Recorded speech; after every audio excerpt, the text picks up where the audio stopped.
পশ্চিমবঙ্গে 2026-এর ভোটের দিনক্ষণ ঘোষণার কিছুদিন আগে বিজেপি হঠাৎ তাদের 2026-এর ভোট কৌশল সংক্রান্ত এমন এক মোক্ষম চাল চেলে দিল যা বাংলাতে তো বটেই, পুরো ভারতেই প্রায় নজিরবিহীন। সংকল্পপত্র পরামর্শ অভিযান, অর্থাৎ বিজেপির 2026-এর পশ্চিমবঙ্গ ভোটের জন্য যে নির্বাচনী ইস্তেহার বা ইলেকশন ম্যানিফেস্টো, সেটা তৈরি হবে পশ্চিমবঙ্গের সাধারণ জনগণের পরামর্শক্রমে।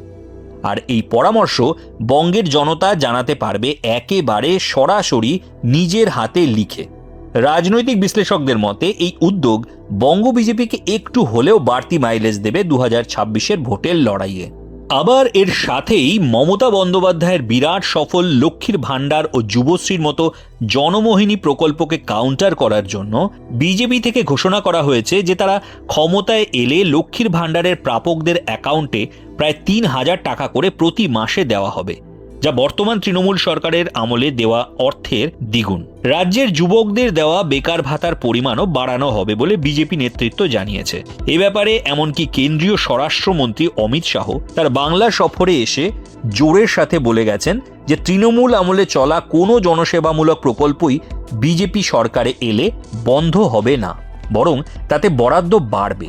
পশ্চিমবঙ্গে 2021-এর ইলেকশনের আগে নেওয়া বঙ্গ বিজেপির একটি খুব বড় পদক্ষেপ, যা সেই ভোটে বিজেপির সুবিধা করার বদলে উল্টে ক্ষতি করে দিয়েছিল, তা হলো রাতারাতি তৃণমূলের বহু নেতাকে উড়িয়ে এনে বিজেপিতে যোগদান করানো এবং বেশিরভাগকেই সেই ভোটে টিকিট দেওয়া। এর সাথেই ওই 2021-এর ভোটের আগে পশ্চিমবঙ্গে দুটি ন্যারেটিভ খুব চলেছিল, যা বঙ্গের সাধারণ মানুষের সাথে সাথে এমনকি বিজেপির কর্মী সমর্থকদের এক বিরাট অংশ বিশ্বাস করত। প্রথম ন্যারেটিভটি হলো বিজেপির কেন্দ্রীয় নেতৃত্ব, বিশেষত নরেন্দ্র মোদী ও অমিত শাহ চান না বঙ্গে বিজেপি ক্ষমতায় আসুক। আর দ্বিতীয় ন্যারেটিভটি ছিল আরএসএস, বিশেষত তাদের প্রধান মোহন ভাগবত চান না মমতা বন্দ্যোপাধ্যায়কে ক্ষমতাচ্যুত করতে। কিন্তু 2026-এর পশ্চিমবঙ্গের বিধানসভা নির্বাচন যে বঙ্গ বিজেপির জন্য আরেকটা 2021 হবে না, এমনকি নীতি থেকে নেতাদের শরীরী ভাষা, রাজ্য সরকারের বিরুদ্ধে গঠনমূলক বিরোধিতা থেকে ভোটের ম্যানিফেস্টো, সব জায়গাতেই বিজেপি আমূল পরিবর্তন এনেছে, সেটা বাংলার জনগণের কাছে পরিষ্কার। প্রথমত, এবার অন্য পার্টি থেকে, বিশেষত তৃণমূল থেকে কোনো নেতাদের বিজেপিতে যোগ দেওয়াটা বন্ধ করা হয়েছে। দলের ভেতরে ঐক্যমত্য হয়েছে যে এর ফলে বেনো জল ঢোকা বন্ধ হবে এবং দলের ভাবমূর্তি উজ্জ্বল হবে। দ্বিতীয়ত, আগের বারের সেই ন্যারেটিভগুলোকে সরাসরি কাউন্টার করে জনমানসের ধারণা বদলে দেওয়া হয়েছে।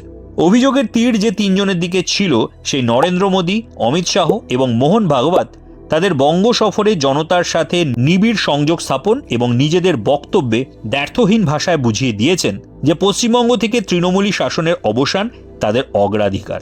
বিশেষত অমিত শাহ চাঁচাছোলা ভাষায় মমতা বন্দ্যোপাধ্যায়ের সরকারকে পশ্চিমবঙ্গের মাটিতে বসে যেভাবে আক্রমণ করেছেন তা নজিরবিহীন। এবং অবশ্যই নজিরবিহীন বঙ্গ বিজেপির সংকল্পপত্র পরামর্শ অভিযান। 7ই ফেব্রুয়ারি 2026 থেকে সারা রাজ্যের প্রায় প্রতিটি বিধানসভা এলাকায় বিজেপির 1000টি প্রচার গাড়ি পৌঁছবে, যার মধ্যে বড় বড় বাক্স লাগানো থাকবে, অর্থাৎ ড্রপ বক্স। যে কোনো মানুষ তাদের এলাকা এবং সার্বিকভাবে পশ্চিমবঙ্গ রাজ্যের বিষয়ে না হওয়া কাজ বা কোনো অভাব অভিযোগ অথবা কোনো এমন বিষয় যাতে এলাকা বা রাজ্যের উন্নতি হতে পারে, সেগুলো কাগজে লিখে ওই ড্রপ বক্স বা পরামর্শ বাক্সে ফেলে দিতে পারবে। এর সাথে নির্দিষ্ট একটি ফোন নাম্বার, ইমেল আইডি এবং কিউআর কোডও দেওয়া হয়েছে, যার মাধ্যমেও সাধারণ মানুষ তাদের পরামর্শ ও অভিযোগগুলি জানাতে পারবেন এবং এগুলো জানানোর সময় তারা তাদের পরিচয়কে অবশ্যই গোপন রাখতে পারবেন। তারপর সেই সব বিষয়গুলিকে পর্যালোচনা করে সেগুলিকে অগ্রাধিকার দিয়ে বিজেপির নির্বাচনী ইস্তেহারে যোগ করে ফাইনালি সেটি প্রকাশ করা হবে। তবে বিজেপির এইসব স্ট্র্যাটেজি কতটা কার্যকরী হবে তা একমাত্র বোঝা যাবে ভোটের ফলেই। তাই শোরগোল যতই পড়ুক, আমাদের ধৈর্য ধরতেই হবে আগামী 3 মাস। আপনাদের কি মনে হয় এইসব স্ট্র্যাটেজি বিজেপিকে 2026-এর ভোটে কতটা মাইলেজ দেবে? কমেন্ট করে অবশ্যই জানান। ভিডিওটি ভালো লাগলে তা লাইক ও শেয়ার অবশ্যই করুন এবং চ্যানেলটিও সাবস্ক্রাইব করে নিন। দেখা হচ্ছে পরের ভিডিওতে। সুস্থ থাকুন, ভালো থাকুন।